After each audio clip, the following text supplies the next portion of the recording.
उन्वान है कि जो हिंदुस्तान की बेटी है गीता, उसके ताल्लुक से क्या लोगों के बीच में बात जा रही है, आज इसके ऊपर हम गुफ्तगू करेंगे। तो आइए हम इस प्रोग्राम को, इस शो को शुरू करते हैं। तो सैयद मुसव्विर साहब, आप आसिफ भाई से आप सवाल पूछिए। अस्सलाम वालेकुम रहमतुल्लाहि व बरकातहू। वालेकुम अस्सलाम। दोनों भाई, आज मैंने एक न्यूज देखी, गालिबन सुबह में आई है एबीपी के ऊपर, कि दिल्ली से सटी हुई एक जगह है गाजियाबाद, वहां पे एक बलात्कार हुआ मदरसे में नाबालिग लड़की का। और जो उसमें दिखाने वाली बात थी कि दिल्ली के भाजपा के जो अध्यक्ष है मनोज तिवारी, उन लोगों ने कैंडल मार्च किया। भाई, इसकी हकीकत क्या है? और ये मतलब कहीं पॉलिटिक्स तो नहीं कर रहे? मतलब अगर इसके लिए निकला तो इसके लिए आप, क्योंकि हम लोग तो आउटसाइडर है, आप दिल्ली से सटे हुए देख सकते हैं। जी, पूरी तरह से मुसव्विर भाई, सबसे पहले बहुत शुक्रिया, और पेज पे जितने लोग जुड़ रहे हैं उनका बहुत बहुत शुक्रिया। इस पे पूरी तरह से आपने जो कहा कि पॉलिटिक्स तो नहीं हो रही, तो एक्चुअली पॉलिटिक्स ही हो रही है इस पे। मैं पूरा मामला बताता हूँ शुरू से इसमें, कि जो बच्ची है गीता, मैं अपनी बहन कह लूँ उसे या कुछ भी कह लूँ, बहन से बड़ा क्या हो सकता है, कि गीता जो है वो दिल्ली के पास का जो एक जो यूपी में आता है गाजियाबाद, और गाजियाबाद की मामला, पहले ये लोग यहाँ पे रहते थे, जिस लड़के को गीता के साथ दिखाया जा रहा है कि इसने मदरसे में बलात्कार किया है, तो ये लोग पहले पड़ोसी थे। लेकिन अभी गीता का जो परिवार है वो दिल्ली में, शायद ओखला में रह रहा है। तो इस पे जब मैंने वहां गाजियाबाद के लोगों से बात की इस पे सच्चाई जानने के लिए, क्योंकि मीडिया जो चला रहा है, मीडिया ये चला रहा है कि मदरसे में बलात्कार हुआ है, और एक न्यूज चैनल जो बड़ा अच्छी न्यूज टाइप में कुछ कहा जाता है, वो अरेस्ट मौलाना करके हैशटैग चला रहा है। तो उस पे सीधी पूरी तरह से कहीं ना कहीं वो फ्रस्ट्रेशन निकाल रहे हैं कि जिस तरह से आसिफा वाला मामला मंदिर में हुआ था, तो उस तरह से वो मदरसे को अब जाकर के ब्लेम करना चाहते हैं। हालांकि मदरसे पे तो इनकी पहले से नजर रहती है, कुछ हो ना हो, लेकिन बम बारूद उनको वहीं से निकलता है। तो वो लोग पड़ोसी थे, और इनका एक्चुअली दरअसल जो मामला है मुसव्विर भाई, वो है अफेयर का। लड़की की उम्र ये लोग 10 साल दिखा रहे हैं, लेकिन लड़की की उम्र अभी 2 घंटा पहले जब वहां के ही गाजियाबाद के एक साथी से मैंने पूछा, तो उन्होंने बताया कि लड़की की उम्र तकरीबन 15 साल है। नाबालिग है, नो डाउट, 15 साल है। और ये लोग तो दूसरा जो वो हरामी है, मैं सीधे सीधे बोलूंगा उसको, गाली बस नहीं दे सकता लाइव में, शहबाज नाम है शायद उसका, तो उसका मामला है। तो ये लोग मदरसे में आकर के रुके हुए थे, जो मौलाना है उसके जिम्मेदार है, मौलाना का साला मदरसे में रहता है देखभाल के हिसाब से। तो ये लड़का वहां पर आकर के रुका हुआ था, कुछ किया या नहीं किया ये मैं नहीं कहूंगा। अगर बलात्कार हुआ है बच्ची के साथ तो बिल्कुल फांसी होनी चाहिए। अगर सरकार 10-20 साल लगाती है फैसले लाने में, तो भैया मुस्लिम कम्युनिटी के हवाले कर दो, हम बता देंगे कि मुसलमान क्या करते हैं बलात्कारियों के साथ। क्योंकि हम किसी गद्दार नेता की दोगली औलाद नहीं है कि बलात्कारियों का समर्थन करें धर्म के आधार पर। हमारा मजहब, हमारा जो भारतीय संविधान बाबा साहब भीमराव अम्बेडकर का बहुत ही निष्पक्ष है, और हमेशा जुल्म के खिलाफ खड़े होने की बात कहता है। तो वहां पर बलात्कार हुआ नहीं हुआ जो भी है, लड़की की जो रिपोर्ट आ रही है कि लड़की का बयान भी उस तरह का नहीं है जिस तरह का बयान मीडिया में दिखाया जा रहा है। लेकिन चूंकि लड़की 15 साल की है, तो वो नाबालिग है, और नाबालिग बच्चों का बयान ना लेकर के उसके माता पिता का बयान माना जाता है। तो कहीं ना कहीं राजनीतिक दबाव की वजह से बच्ची के परिवार वाले बयान बदलने के पूरे उम्मीद की जा सकती है। जहां तक सवाल मौलाना का है, जो एक छी न्यूज जो है वो चला रहा है कि वो लड़की का अरेस्ट मौलाना का हैशटैग चला रहा है। अब मौलाना का इसमें जबकि कोई रोल नहीं है, पुलिस ने गिरफ्तार किया था, गिरफ्तार क्या कहें आप, पूछताछ के लिए मौलाना को ले गए थे। तो लोगों ने वहां पे, मकामी लोगों ने, इलाकाई लोगों ने विरोध भी किया कि मौलाना को नहीं आप ले जा सकते हो। तो पुलिस वालों ने ये बात कही, जो कि जरूरी और सही भी है, कि हम पूछताछ के लिए ले जा रहे हैं, पूछताछ के बाद इनको हम छोड़ देंगे। और पुलिस ने वाकई यही किया, पूछताछ के बाद उनको छोड़ दिया कि भाई आपका इस पर कोई इंटरफेयर नहीं है। तो इस मामले को धार्मिक रूप देना, इस मामले को जातिगत तौर पे जोड़ना, ये तो सीधे सीधे फ्रस्ट्रेशन है। और इसका ये पूरा प्रोपेगेंडा करने वाले एक चैनल हैं, जो आपके पिछले दिनों आपके हैदराबाद में एक तिरंगा यात्रा निकाल रहे थे, जो दंगे कराने की एक बड़ी साजिश का हिस्सा था। लेकिन चूंकि मुसलमान इतनी सब्र से, इतनी समझदारी से काम ले रहे हैं, कि इस तरह से होता है कि कभी जब कुत्ता भौंकता, उसकी मिसाल बताऊं कि जब कुत्ता भौंकता है तो अगर हम भागते हैं तो दौड़ा लेता है, लेकिन अगर कुत्ता भौंके और आप कुछ रिएक्ट ना करें तो वो सीधे दुम हिलाते हिलाते इधर उधर चले जाता है अपनी गली की तरफ। तो वही चीजें इनके कुछ लोगों के साथ, कुछ तथाकथित एक सियासी पार्टी, एक देशभक्त पार्टी के तथाकथित प्रवक्ता जो न्यूज चैनल के रूप में हमारे आपके सामने है, वो इस तरह का काम कर रहे हैं। अब मैं आता हूं, आपने अभी बात किया था एक प्रदेश अध्यक्ष है भारतीय जनता पार्टी के दिल्ली के, इन लोगों ने प्रोटेस्ट किया है। आज मैंने आज तक पे देखा, प्रोटेस्ट किया है, मोमबत्ती लेकर के कैंडल मार्च कर रहे हैं। मुझे गुस्सा भी आ रहा है, हंसी भी आ रही है, हैरत भी हो रही है कि जिस जगह का ये मामला है, जिस जगह ये कांड हुआ है, वो गाजियाबाद में हुआ है। गाजियाबाद उत्तर प्रदेश में आता है। उत्तर प्रदेश में माननीय बाबा साहेब जो गोरखपुर वाले हैं, उनकी सरकार है, वो मुख्यमंत्री हैं, पूरा कंट्रोल यहाँ पे बीजेपी के हाथ में है। राष्ट्रपति बीजेपी का है, उपराष्ट्रपति बीजेपी का है, सरकार बीजेपी की स्टेट में, और दिल्ली में प्रोटेस्ट हो रहा है, जो कि दिल्ली से सटा हुआ एरिया गाजियाबाद है, 10-12-15 किलोमीटर की दूरी। दिल्ली में प्रोटेस्ट हो रहा है। प्रोटेस्ट करने वाले भारतीय जनता पार्टी के दिल्ली के प्रदेश अध्यक्ष माननीय श्री गायक, जिसे आम भाषा में गवैया कहा जाता है, मनोज तिवारी जी, ये कैंडल मार्च कर रहे हैं। और दिल्ली की जो पुलिस है वो राज्य सरकार के अधीन नहीं है, वो केंद्र सरकार के अधीन है। ये मांग कर रहे हैं कि जो शहबाज खान, जो रेपिस्ट जिसको बताया जा रहा है, अगर रेपिस्ट है तो बिल्कुल सजा दो, मारो, हम तुम्हारी तरह बलात्कारी का समर्थन करने नहीं आएंगे, क्योंकि हम किसी गद्दार नेता की दोगली औलाद नहीं है। हम भारतीय संविधान की बड़ी इज्जत करने वाले लोग हैं, क्योंकि हमारे पूर्वजों ने ही लिखा है संविधान। हमने इज्जत करेंगे तो कौन करेगा? सावरकर थोड़ी करेंगे, गोवलकर थोड़ी करेंगे, नाथूराम गोडसे थोड़ी करेंगे। ये साहब प्रोटेस्ट कर रहे हैं मनोज तिवारी जी, और मांग कर रहे हैं कि बलात्कारी को फांसी दो। मेरी समझ में ये नहीं आ रहा है कि तुम भारतीय जनता पार्टी के प्रदेश अध्यक्ष हो दिल्ली के, जी जहां का ये मामला है वहां पे भारतीय जनता पार्टी की सरकार है, योगी जी की। अब दिल्ली की जो पुलिस है, दिल्ली में जहां प्रोटेस्ट हो रहा है, वहां पे केंद्र सरकार भी दिल्ली भारतीय जनता पार्टी के, तुम केंद्र सरकार से ये मांग कर रहे हो कि फांसी दो। ये चोचलापन, ये दोगलापन किससे?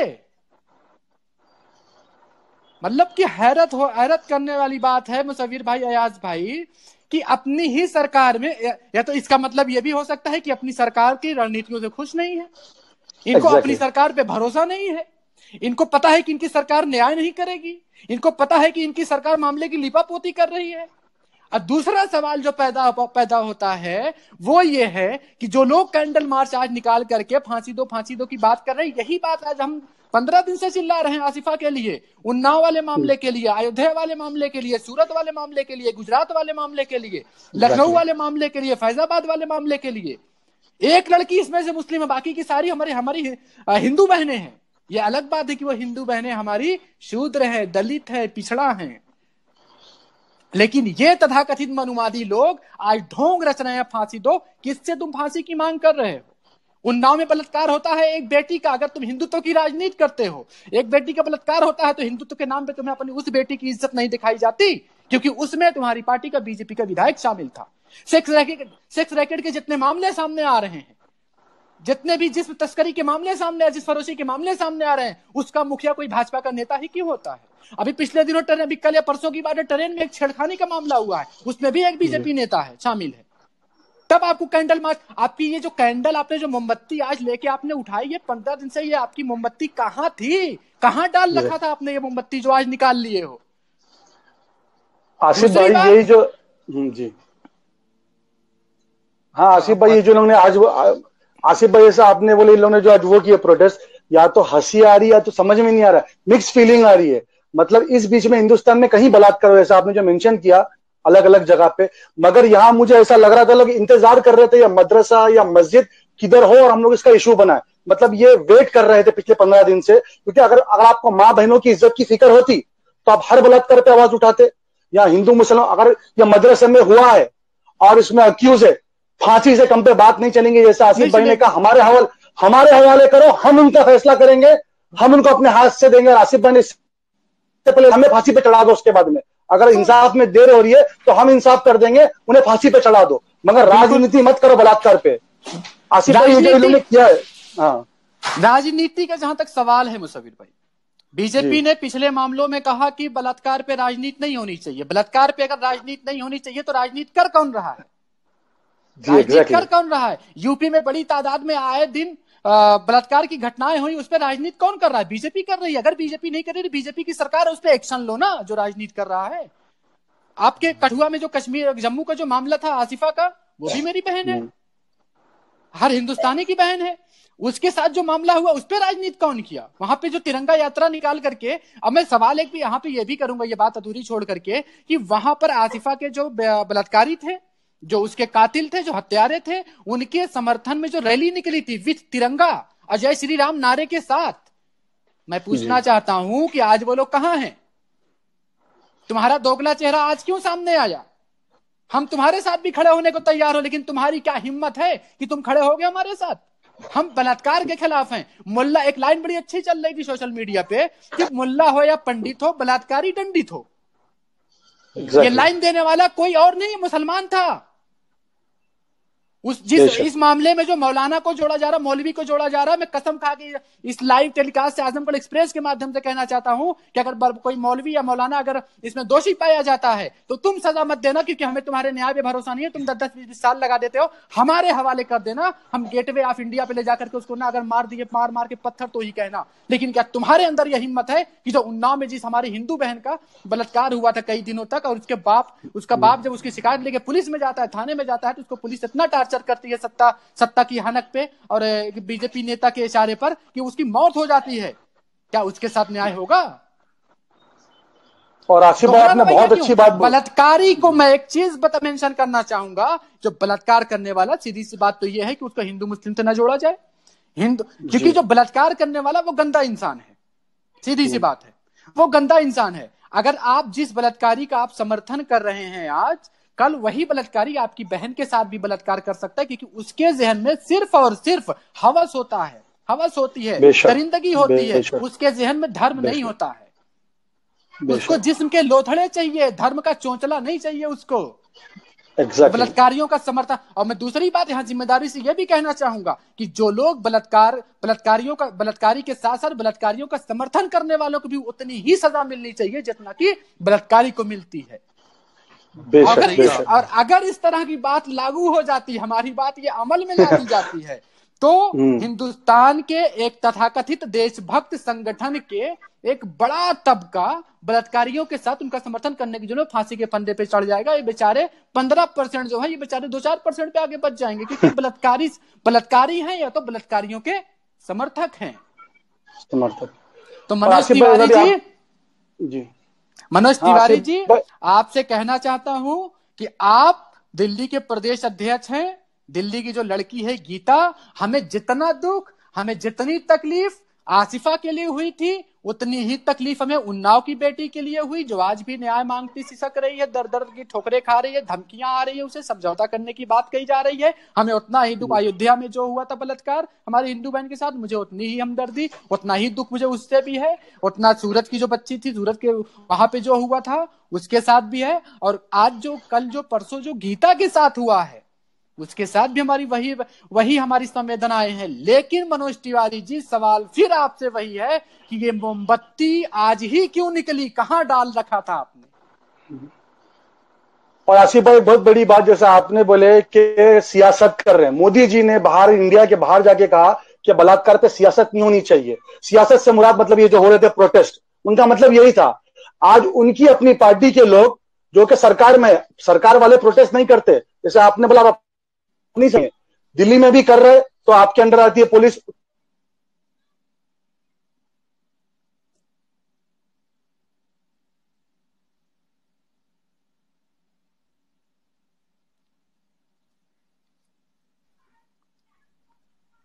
आप खुद डिसाइड कर लीजिए राजनीति कौन कर रहा है।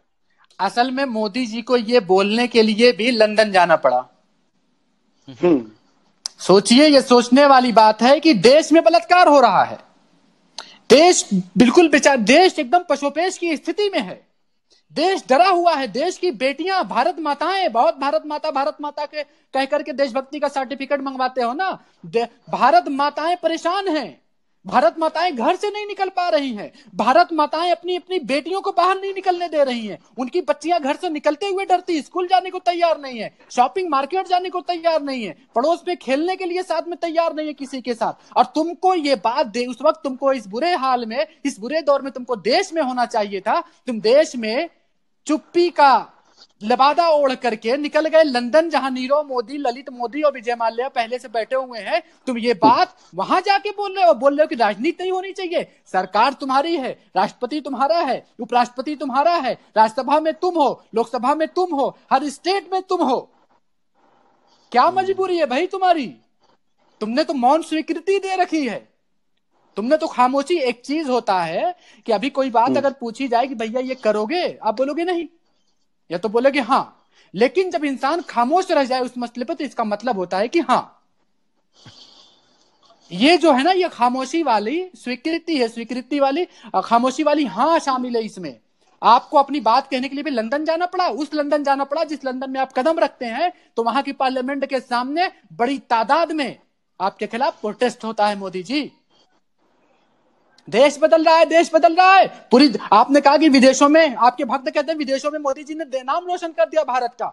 वाकई नाम रोशन कर दिया। पूरा देश आज ये कहने को मजबूर हो गया, बाहर के अलग अलग देशों से ये बातें कही जा रही है, स्टेटमेंट आ रहे हैं वहां के मुल्कों के जिम्मेदारान के, कि वहां भारत बलात्कारों की राजधानी हो गया है।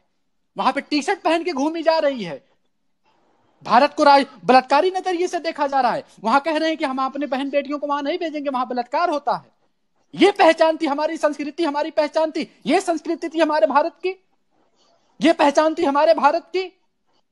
वहीं दूसरी तरफ मैं कांग्रेस के लोगों को भी बोलूंगा कि ये जो कांग्रेस के लोग जो आकर के इस तरह के मामलों में, जो लोग गम और गुस्से के माहौल में रोड पे निकल करके प्रोटेस्ट करते हैं इस तरह के घृणित कार्यों के विरोध में, वही लोग कांग्रेस उसमें शामिल होकर के क्रेडिट लेने का काम करती है। वरना कोई मुझे बताएगी कोई कांग्रेस ने कोई प्लान के साथ अपने पार्टी के एजेंडे के तहत या अपनी पार्टी के द्वारा किसी चीज का विरोध किया है?